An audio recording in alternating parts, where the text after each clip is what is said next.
Hello everyone, welcome. My name is Phoenix and this is the Consumer's Guide to Filmmaking. Presents, 2025, Steven Soderbergh. This film follows a family moving into a new house. In particular, daughter Chloe is dealing with the death of her best friend Nadia, and her depression has caused a rift amongst her parents. These problems, though, start to become small potatoes, as Chloe, and eventually the entire family, discover that their new house is haunted. With problems on many fronts, this family must find a way forward through both tangible and intangible challenges. I was very intrigued when I heard this film was getting good reviews, and that this was the new Soderbergh joint. I can definitely understand why this film is getting the praise that it is, but I think it has issues that hold it back from greatness. With Soderbergh on one of his weirder tips again, this film is presented in a very interesting way. Essentially, the gimmick is that this is a haunted house film from the perspective of the ghost. To present this idea to its fullest, Soderbergh shot the film as a series of long takes. The camera flies around the house, following characters around like a ghost over their shoulder. It lingers in corners, it hovers over people, and only those aware of it will look right at it. The camera in a scene is the spectral presence. When a take is done, the film will cut to black, and the next scene will begin as if the ghost had ended its visit to the mortal realm. As a general gimmick, Soderbergh presented it really well. The blocking of each sequence is absolutely immaculate.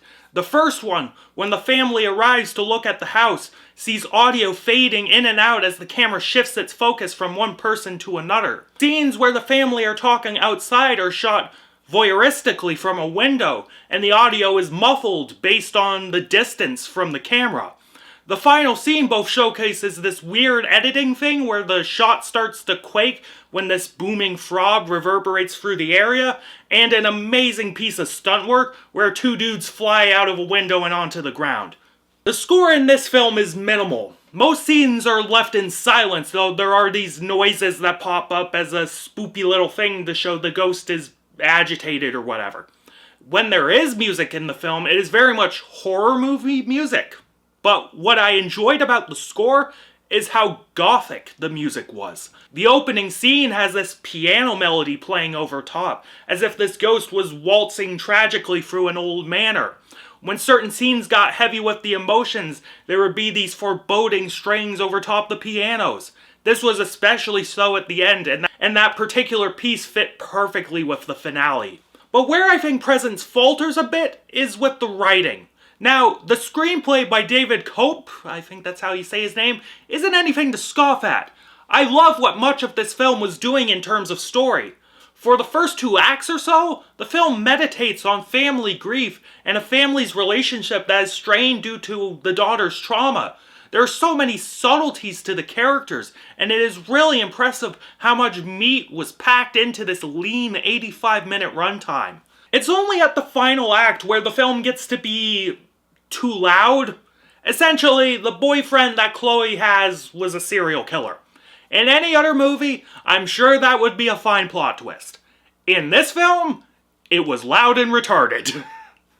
I was fine with the ghost preventing the boyfriend from giving Chloe a fucking roofie colada. I thought the angle they were going with was date rape. A douchey athlete is taking advantage of a girl's grief, eventually in a physical way. Date rape would be fine in that context and worked really well with what the script set up and the themes it was playing with.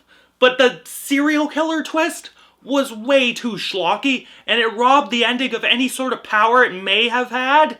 If the whole film had maintained the more grounded and intimate tone it had been fostering up until the twist, I would be more on board with the film. But that's just me though. Regardless of that, our cast was crushing it. The parents in this family are portrayed by Lucy Liu and Chris Sullivan. What I loved about how these characters were written and how Liu and Sullivan delivered the lines was how natural it felt. Their arguments never felt like Hollywood nonsense. At all. At all. That felt like a natural display of frustration and anger. It was quiet, but delivered with such power. The kids are also no slouches either. Kalina Lang is the obvious one to talk about, as her role, Chloe, is the central character of the film. Her portrayal of grief and loss was incredibly realistic and subdued. The way she expressed that lingering, spooky feeling in the house and it being connected to her trauma was incredibly fascinating. The brother was played by Eddie Madej, and he was your typical jock type, but I loved that raw and angsty expression of disappointment and derision he showed towards his sister. It was fascinating, it really added a ton to his character. So, in conclusion, with a retooled script, I think Presence would be a certified banger. It's very good though, even with the flaws in the script. Soderbergh's direction provided this unique way of presenting a tried and true spooky ghost story. There were some fascinating ideas on display, and if the ending weren't so schlocky, I would be more in love, as I said. But if you're looking for a ghosty feature that is a little off the beaten path, definitely give this one a try, especially during the spooky season, yeah. And I am feeling a 7.5 out of 10 on this one, so a pretty good film. Catch you later, guys.